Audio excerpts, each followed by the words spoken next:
Hello, it's me ചിക്കുട്ടി. അപ്പോൾ ഇത് international film festival നടക്കുന്ന ഒരു സ്പോട്ടാണ് കേട്ടോ. കനകുന്ന് മാത്രമല്ല, ഒരുപാട് സ്പോട്ടിലുണ്ട് കേട്ടോ. ഇത് ടാഗോർ തിയേറ്റർ, അങ്ങനെ ഒരുപാട് സ്പോട്ടിലുണ്ട്. ശരിക്കും പറഞ്ഞാൽ ഞങ്ങൾ ഇത് കാണാനല്ല ഇറങ്ങിയത്. ഇന്നൊരു സൺഡേ ആയിരുന്നു. അപ്പം ഒരു ഫുഡ് ഹണ്ടിന് വേണ്ടിയിട്ടാണ് ഞങ്ങൾ ഇറങ്ങിയത്. അപ്പം ഈ കുറേ റീൽസൊക്കെ കണ്ടിട്ട് ഞങ്ങളിങ്ങനെ ഒരു യുനാനിമസ്ലി എല്ലാവർക്കും ഒരു ചിക്കൻ ന്യൂഡിൽസ് കഴിക്കാൻ തോന്നി. അങ്ങനെ കുറേ റീൽസൊക്കെ കണ്ട് ഞങ്ങളൊരു സ്പോട്ട് കണ്ടുപിടിച്ചു. ആ സ്പോട്ട് പേയാട് കുണ്ടമൻ കടവ് എന്ന് പറഞ്ഞ സ്ഥലത്തുള്ളതാണ്, ട്രിവാൻഡ്രത്താണ് കേട്ടോ. കുണ്ടമൻ കടവ് എന്ന് പറഞ്ഞ സ്ഥലത്തുള്ള. അപ്പം അവിടത്തേക്ക് ഞങ്ങൾ പോവാണ്. അപ്പം പോകുന്ന വരിക്കാണ് നമ്മൾ ഈ ഒരു IFFKൻ്റെ ഈ കനകുന്നിൽ നടക്കുന്ന പ്രോഗ്രാമിൻ്റെ ഇതൊക്കെ കണ്ടത്.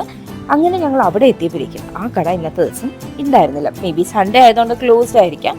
അങ്ങനെ ഭയങ്കര സങ്കടമായിപ്പോയി. കാരണം എല്ലാവർക്കും കൊതിയായി നൂഡിൽസ് കഴിക്കാനായിട്ട്. അങ്ങനെ പിന്നെ അവിടെ നിന്ന് അടുത്തൊരു സ്പോട്ടിലേക്ക് പോവാണ്. അത് കരമനയുള്ളൊരു സ്പോട്ടാണ്. ഇതും ഇതേപോലെ ഒരു കുറച്ച് റീൽസൊക്കെ കണ്ടിട്ടാണ് നമ്മൾ പോകുന്നത്. അങ്ങനെ ഞങ്ങൾ ആ സ്പോട്ടിലെത്തിയപ്പം ക്രിസ്മസിൻ്റെയും ന്യൂ ഇയറിൻ്റെയൊക്കെ ടൈം ആയതുകൊണ്ട് ക്രിസ്മസിൻ്റെ കുറേ ഡെക്കറേറ്റീവ് ഐറ്റംസ്, ഹാറ്റ്, അങ്ങനെ ഒരുപാട് സാധനങ്ങളൊക്കെ ഇത് കുറച്ച് അഫോർഡബിൾ റേറ്റൊക്കെയാണ്.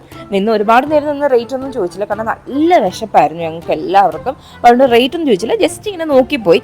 ട്രീയും ഒക്കെ ഉണ്ടായിരുന്നു. അങ്ങനെ ഞങ്ങൾ ആ കട തപ്പി ഇങ്ങനെ നടക്കുകയാണ്. ഫ്രണ്ടിൽ പോകുന്ന എൻ്റെ അനിയനാണ് കേട്ടോ. അപ്പോൾ അവൻ ഇങ്ങനെ നടക്കുകയാണ്. ഞങ്ങൾക്ക് എല്ലാവർക്കും നല്ലതുപോലെ വിശക്കുന്നുണ്ട് കേട്ടോ. അത്യാവശ്യം ഒരു 8 o'clock ഒക്കെ ആയി. അപ്പം നല്ലതുപോലെ വിശക്കുന്നുണ്ടായിരുന്നു. അങ്ങനെ ഞങ്ങൾ നോക്കിയപ്പം നമ്മൾ ആ റീലിൽ കണ്ട സ്ഥലത്ത് ആ തട്ടുകട ആക്ച്വലി ഇല്ല. തട്ടല്ല, മീൻസ് ഒരു കുഞ്ഞു കട പോലെയാണ്. അത് ആക്ച്വലി അവിടെ ഇല്ല. അങ്ങനെ ഞങ്ങൾ പരിസരത്തൊക്കെ ചോദിച്ചപ്പോഴാണ് മനസ്സിലായത് ഇന്ന് ആ കട ഓപ്പൺ ആയിട്ടില്ല. മേ ബി സൺഡേ ആയതുകൊണ്ടായിരിക്കും അവർ ഓപ്പൺ ആക്കാത്തത്. അങ്ങനെ ഞങ്ങൾ സെക്കൻഡ് സ്പോട്ട് നമ്മൾ ഫീലായി. പിന്നെ ന്യൂഡിൽസ് എവിടെ കിട്ടുമെന്ന് ഞങ്ങൾ കുറേ നേരം ആലോചിച്ചു. പക്ഷെ നമുക്ക് വേറെ പ്ലേസ് ഒന്നും അങ്ങനെ മനസ്സിലേക്ക് വന്നില്ല. എവിടെ കിട്ടും, നല്ലത് എവിടെയായിരിക്കും എന്നൊന്നും നമുക്ക് വന്നില്ല. അതുകൊണ്ട് ഈ ഒരു അടുത്താണ്, ഈ സെയിൽസ് ടാക്സ് ഓഫീസിൻ്റെ അടുത്തായിട്ടാണ് നമ്മൾ കണ്ടത്. അങ്ങനെ ഞങ്ങൾ ഭയങ്കര നിരാശയായിട്ട് തിരിച്ച് കാറിലേക്ക് പോകണം. ഇനി അടുത്ത് എവിടെ പോകണം എന്നുള്ളതാണ് അവൻ ആ ഫോണിൽ തപ്പുന്നത്. അങ്ങനെ ഞങ്ങൾ അങ്ങനെ പൊയ്ക്കൊണ്ടിരിക്കുകയാണ്. അങ്ങനെ ഞങ്ങൾ കാറിൽ കയറാൻ പോയപ്പോഴേക്കും ഒരു ചേച്ചി വന്നിട്ട് ഉണ്ണിയപ്പം വേണമെന്ന് ചോദിച്ചു. ഉണ്ണിയപ്പം എന്നുള്ള രീതിക്ക് ഉണ്ണിയപ്പം മേടിച്ചു. അത്ര വലിയ പ്രതീക്ഷയൊന്നും ഉണ്ടായിരുന്നില്ല, ഭയങ്കര നല്ലതായിരിക്കുന്നൊന്നും പ്രതീക്ഷയൊന്നും ഉണ്ടായിരുന്നില്ല. പക്ഷെ കഴിച്ചപ്പം സത്യം പറയട്ടോ ഭയങ്കര നല്ലതായിരുന്നു കേട്ടോ.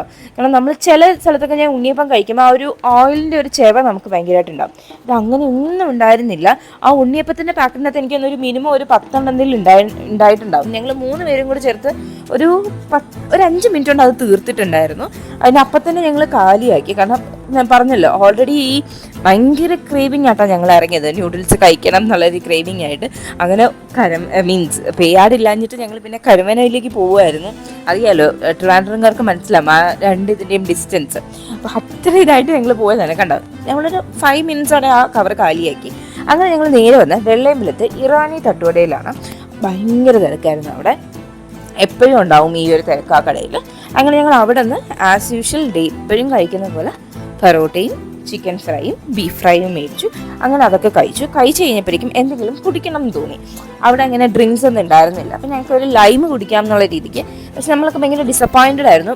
ഫുഡൊക്കെ അവിടുത്തെ നല്ലതായിരുന്നു, അതുകൊണ്ടല്ല, നമുക്ക് നൂഡിൽസ് കിട്ടാത്തതിൻ്റെ ഡിസപ്പോയിൻമെൻറ്റ് ഉണ്ടായിരുന്നു. അങ്ങനെ ഞങ്ങൾ ഇവിടെ നിന്ന് നേരെ കുറവങ്കണ്ടം ജംഗ്ഷനിൽ പോകാമെന്ന് വെച്ചു. കാരണം കുറവങ്കണ്ടം ജംഗ്ഷൻ അത്യാവശ്യം കുറച്ച് ആക്റ്റീവ് സ്പോട്ടാണല്ലോ, ജ്യൂസ് ഒക്കെ കുടിക്കാൻ. അവിടുത്തെ മലബാർ ബൈറ്റ്സ് കയറാം എന്നുള്ളൊരു തോട്ടിലാണ് ഞങ്ങൾ പോയത്. പക്ഷെ ഞങ്ങൾ അവിടെ എത്തിയപ്പോഴേക്കും നമ്മൾ സ്മൂച്ചോയിൽ കയറി. സ്മൂച്ചോയിൽ ഇപ്പോൾ കുറേ കുനാഫ ബൗൾസും അതേപോലെ തന്നെ കുറേ ഐറ്റംസ് ഉണ്ട്. അപ്പം ഞാൻ ഇതുവരെ കയറിയിട്ടില്ല, ഫസ്റ്റ് ടൈമാണ്. അപ്പോൾ ഒന്ന് ജസ്റ്റ് ഒന്ന് കയറാമെന്ന് ചോദിച്ചു. എൻ്റെ ഹസ്ബൻഡിൻ്റെ ഒരു ഫ്രണ്ട് ആണ് വൺ ഓഫ് ദി പാർട്ട്ണർ അവിടുത്തെ. അപ്പം പുള്ളിക്കാരൻ കുറച്ച് നമുക്കിങ്ങനെ റെക്കമെൻഡേഷൻസ് ഒക്കെ നടത്തി. പിന്നെ കുറച്ചൊക്കെ ഔട്ട് ഓഫ് സ്റ്റോക്കായി. നമ്മളിവിടെ എത്തിയപ്പോൾ തന്നെ ഒരു 10:30 ഒക്കെ ആയി. അങ്ങനെ നമുക്ക് അവസാനം 2 എണ്ണമാണ് പറഞ്ഞത്. Exactly I don't remember the names. എനിക്ക് മാംഗോ ഫ്ലേവർ ഇഷ്ടമായതുകൊണ്ട് ഞാൻ 2 മാംഗോൻ്റെയാണ് പറഞ്ഞത്. ഒരു മിക്സഡ് ഫ്രൂട്ടാണ് ഇത്. മാംഗോൻ്റെ ഒരു ഐറ്റം ആയിരുന്നു. ഇതിനകത്ത് ക്രീമും ഫ്രഷ് ക്രീമും ഒക്കെ ഉള്ളൊരു സംഭവമായിരുന്നു. അത് നല്ലതായിരുന്നു. പിന്നെ ഈ ഒരു മിക്സഡ് ഫ്രൂട്ടിൻ്റെ ഒരു ചോക്ലേറ്റ് സംഭവം അതെനിക്ക് അത്ര അങ്ങോട്ട് ഇഷ്ടപ്പെട്ടില്ല, പക്ഷെ കുഴപ്പമുണ്ടായിരുന്നില്ല. അപ്പോൾ സൺഡേയിലെ ഫുഡ് ഹണ്ടൊക്കെ കഴിഞ്ഞിട്ട് ഞങ്ങൾ നേരെ വീട്ടിലേക്ക് പോയി. അപ്പോൾ ഓക്കെ ദെൻ ബൈ.